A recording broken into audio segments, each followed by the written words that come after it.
On January 29, 2026, the unthinkable happened. UK Parliament voted to strip Meghan Markle and Prince Harry of all royal titles and privileges. The move, reportedly driven by Prince William's direct intervention, sent shockwaves through Westminster and across the world.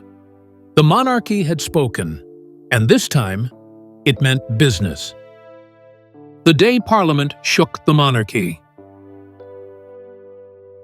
It was January 29, 2026, a cold morning in London when the House of Commons became the stage for one of the most historic royal moments in living memory. The heavy oak doors of Westminster opened to a packed chamber where Prince William stood before members of Parliament, his expression steady but grave.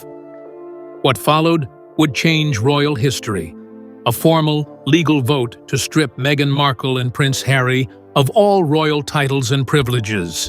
The motion, introduced under the Royal Titles Regulation Act, passed with a striking majority after months of public debate about the Sussexes' repeated use of royal styling for private gain.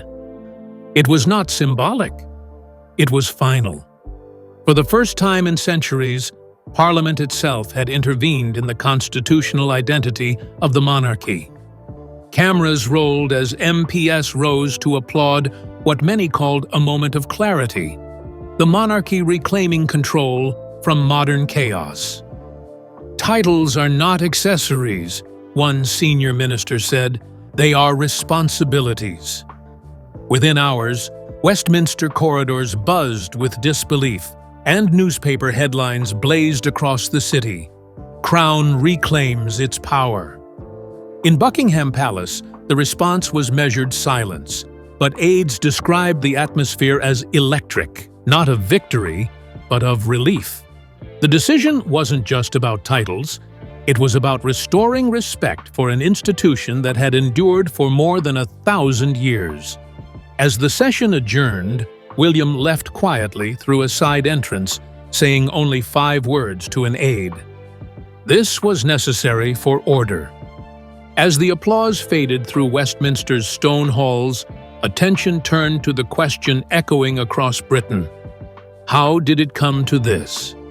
To understand why Parliament acted, we must go back to the beginning, to the royal couple who once promised renewal, but brought crisis instead. Who were Meghan and Harry before the crisis? Before the storm, there was a fairy tale. In May 2018, when Prince Harry married Meghan Markle inside St. George's Chapel, Windsor, the world believed it was witnessing a modern chapter for the royal family: unity, diversity, and a new beginning. But that hope began to unravel 2 years later. In January 2020, Queen Elizabeth II approved what became known as the Megxit Agreement, allowing the couple to step back from official duties while keeping the courtesy of their Duke and Duchess of Sussex titles. The deal was supposed to bring peace. Instead, it built a gray zone that blurred the line between royal service and private profit.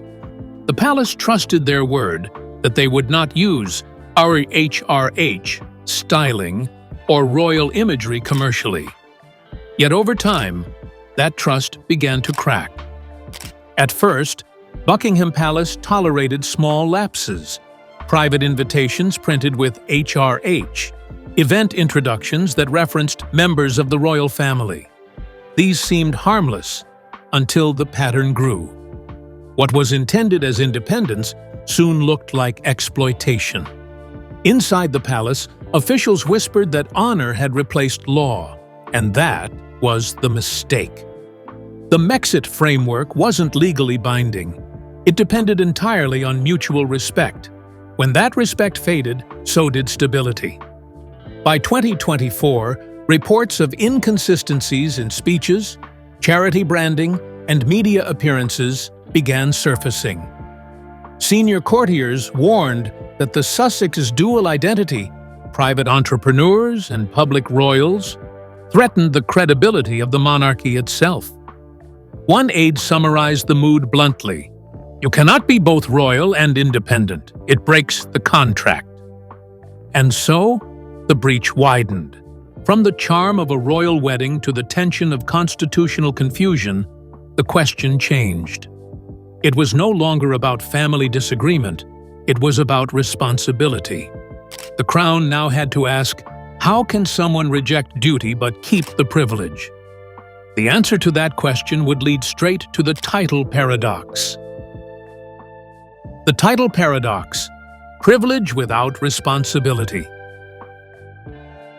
By mid-2024, tension inside Buckingham Palace had reached its highest point since the Brexit Agreement of 2020. Questions that had once been whispered in corridors were now openly discussed in royal briefings. Could Meghan Markle and Prince Harry continue to benefit from their royal status while refusing the duties that came with it? For many senior courtiers, this was not merely a family issue. It was a constitutional dilemma. Royal titles in the United Kingdom are not ornamental honors. They are symbols of service legally tied to crown representation, state obligations, and military affiliations. They are the visible threads that connect monarchy to the machinery of government. But in the Sussex case, that sacred thread had begun to unravel. Through Netflix productions, celebrity interviews, and corporate collaborations, the couple's public persona blurred the line between private ambition and royal identity. What had once been a symbol of duty was being reframed as a personal brand, and that transformation alarmed the palace. A confidential legal review, ordered by Sir Clive Alderton, private secretary to the king, uncovered at least 9 instances where official invitations, contracts, or correspondence featured unauthorized styling such as HRH or the Duke and Duchess of Sussex. These references carried weight far beyond etiquette. They signaled that the monarchy's institutional authority was being used for private leverage. As one senior advisor remarked, "You cannot hold a title of duty and use it for promotion. It's like flying a flag you no longer serve under." Inside the palace, discussions shifted from emotion to enforcement. Legal scholars from Cambridge and Oxford were discreetly consulted on whether the letters patent of 2018, which created the Sussex titles, could be legally modified by Parliament. The once unthinkable idea, a parliamentary vote on royal styling, began to circulate among senior MPs close to the monarchy. The Daily Telegraph and The Times both published op-eds warning that public tolerance for royal privilege without purpose is wearing thin. Even loyal royalists began to grow uneasy.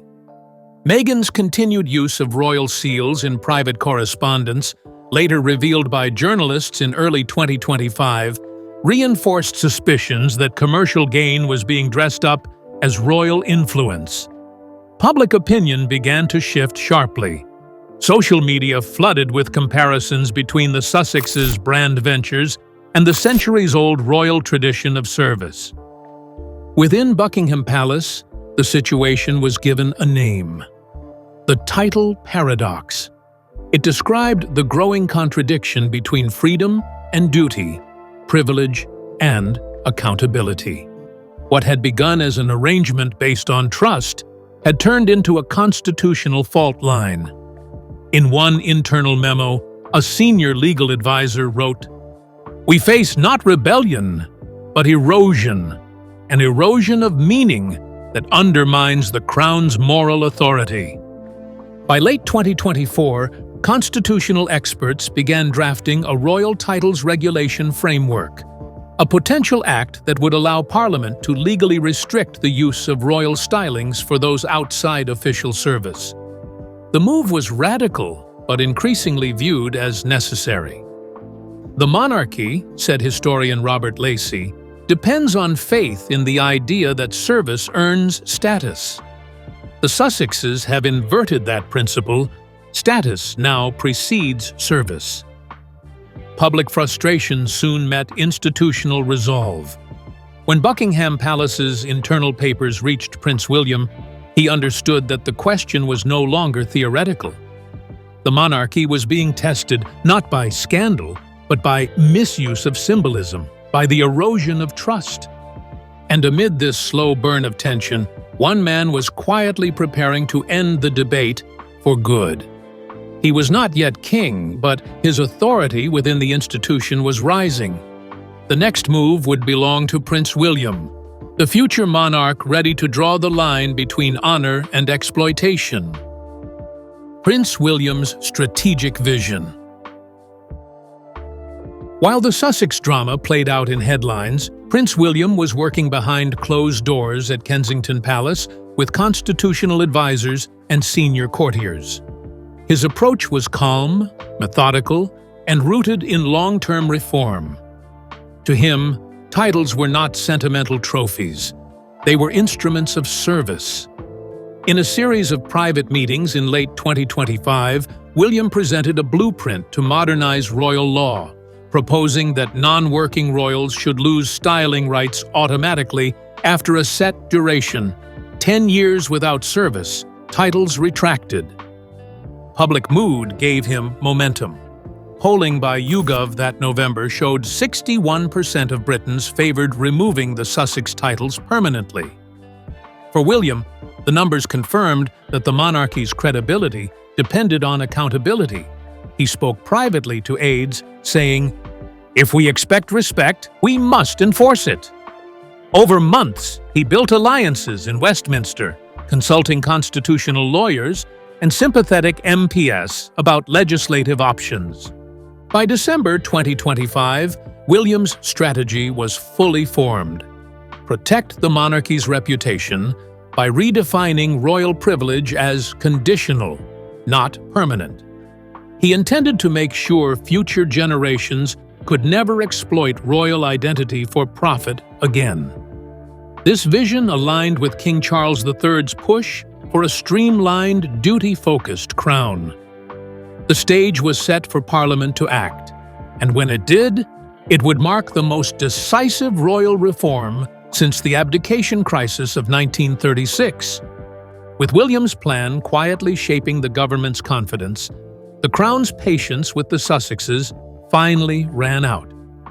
What began as a family compromise was now a constitutional test, and soon the Megxit deal that once promised peace would collapse under the weight of broken trust. The broken Megxit Agreement.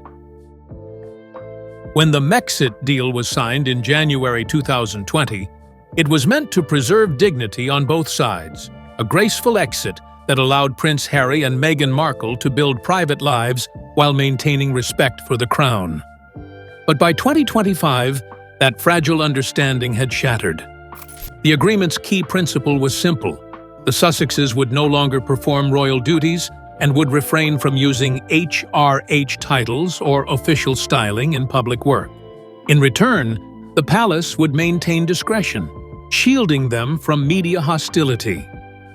However, repeated incidents soon eroded trust. Invitations to events still listed the pair with royal honorifics. Press releases for Archewell projects blurred the distinction between philanthropy and brand marketing. Meghan's overseas appearances occasionally introduced her as Her Royal Highness, despite the restriction. To palace officials, these were not accidental missteps. They were breaches of faith. "You can't play both sides," said one aide. "Either you're in or you're out."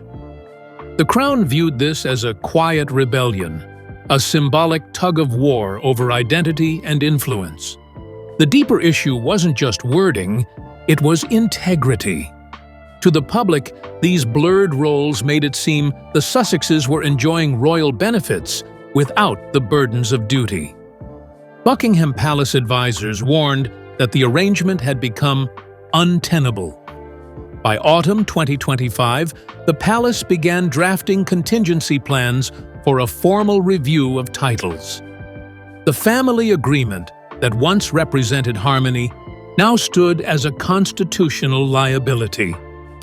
London's whispers grew sharper. What had been a family compromise was turning into a monarchy-wide embarrassment.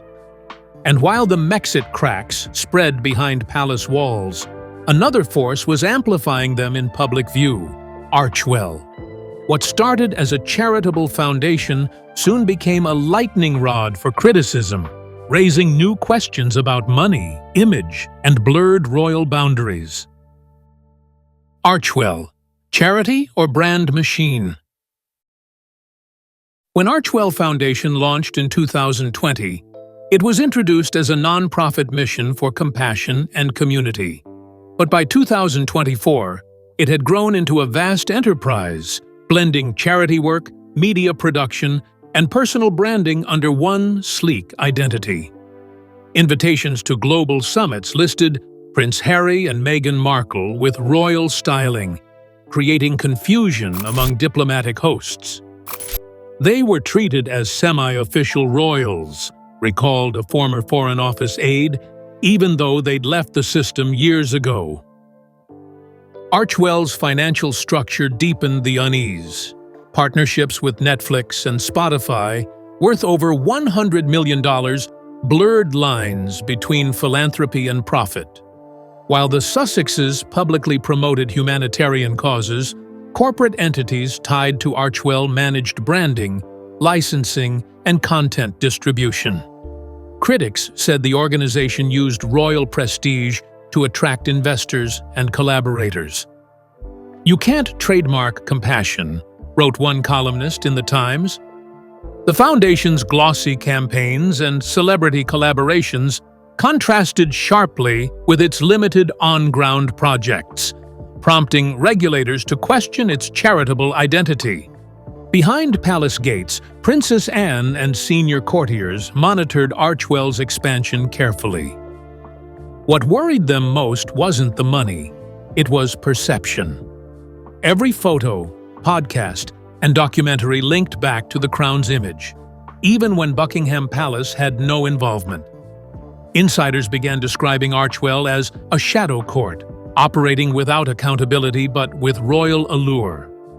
By late 2025, the confusion was so widespread that foreign governments occasionally sought Archewell's input on cultural events, believing it carried royal endorsement. This blurred reality provided Parliament with ammunition. Lawmakers argued that public misunderstanding of royal representation could erode the Crown's constitutional neutrality. The issue was no longer personal. It was institutional. Archewell had crossed a line between purpose and profit, and that misstep would become the justification for Parliament's most decisive intervention in decades. As suspicions hardened into evidence, the Crown acted. Investigators began tracing patterns between public appearances, financial filings, and title usage. What they found turned quiet concern into a constitutional emergency, leading straight to the palace's internal investigation. Inside the internal investigation.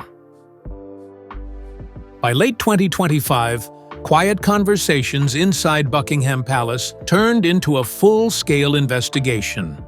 It was Princess Anne who initiated the review, determined to defend royal integrity with precision and restraint. She convened a small task force of constitutional lawyers, financial auditors, and digital intelligence experts. Their mission: to determine whether Prince Harry and Meghan Markle had exploited royal privileges through their ventures, most notably Archewell. The investigation unfolded across three critical fronts. First, the events audit. Teams combed through more than 14 international engagements linked to the Sussexes. Invitations and programs repeatedly listed HRH and Duke and Duchess of Sussex, suggesting deliberate use of royal styling to enhance their prestige. Second, the travel records. Officials reviewed visa applications and diplomatic correspondence connected to trips like the controversial 2025 Nigeria visit. These showed Meghan had entered under a diplomatic classification reserved for working royals, raising serious constitutional red flags. Third, the financial audit. The team examined charity disclosures filed in the UK and the US. They found inconsistencies between reported donations and declared expenditures, with several filings describing the founders by royal titles.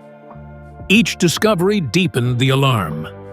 A senior palace source described it as a pattern, subtle but systemic. Investigators concluded that Archewell had repeatedly blurred personal projects with royal symbolism, leveraging status for influence. Princess Anne's report, presented to King Charles III in December 2025, was uncompromising. It stated that the Sussexes' pattern of conduct represented an ongoing risk to public trust in the crown. The recommendation was immediate: formal action. The report would soon form the backbone of Parliament's historic motion.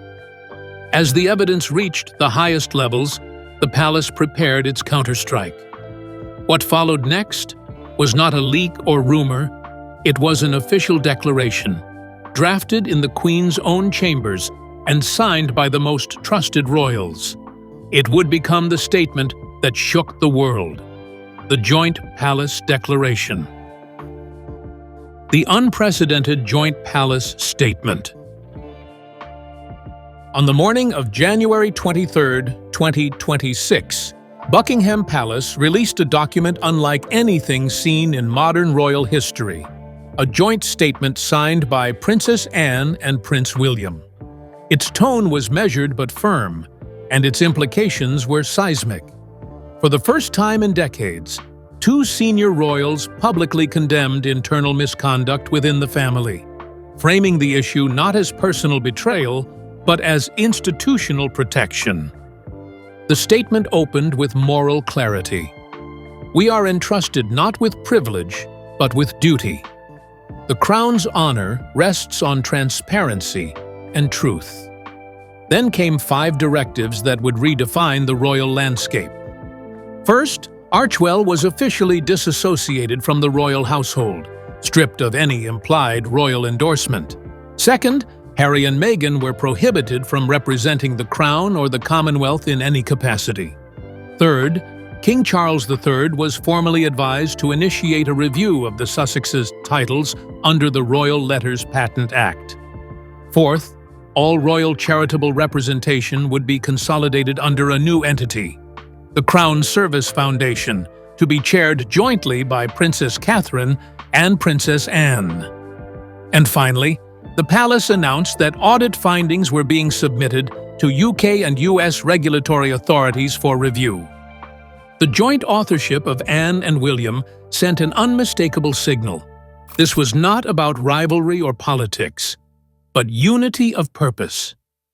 Their calm authority projected resolve without vengeance.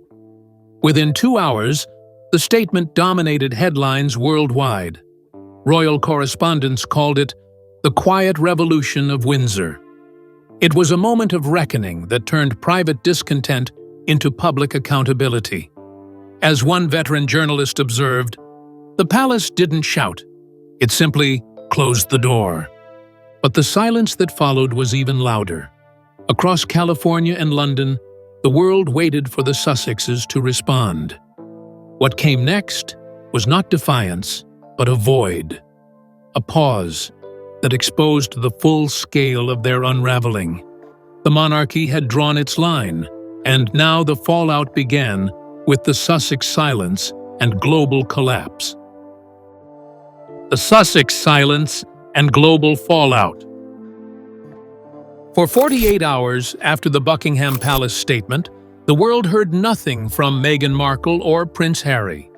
No press release, no social media defense, just digital edits. On January 25, 2026, the Archewell website quietly removed phrases like "members of the British royal family" and deleted all Commonwealth references. The silence said more than any statement could. Royal analysts called it an admission by omission. Behind that quiet, collapse unfolded. At Netflix headquarters in Los Angeles, executives suspended upcoming Sussex-related productions, including a planned docuseries sequel and a children's animation project. Spotify, already cautious after the earlier archetype's backlash, terminated residual promotional work. 3 major PR firms, Sunset Media, Veritas Global, and Harbor PR, withdrew within a week. Financial reporters confirmed that donations to Archewell dropped by 60% in January 2026 alone. Public reaction was instant and divided. In the United Kingdom, polls from YouGov showed 68% approval for Parliament's title action. In California, sympathy fractured, with even longtime supporters questioning Meghan's credibility. Hashtags like #ProtectTheCrown and #AccountabilityWins trended across Twitter and TikTok, while American commentators debated whether royal titles should ever intersect with private enterprise. Veteran royal historian Robert Hardman summarized it bluntly. "This isn't exile, it's consequence."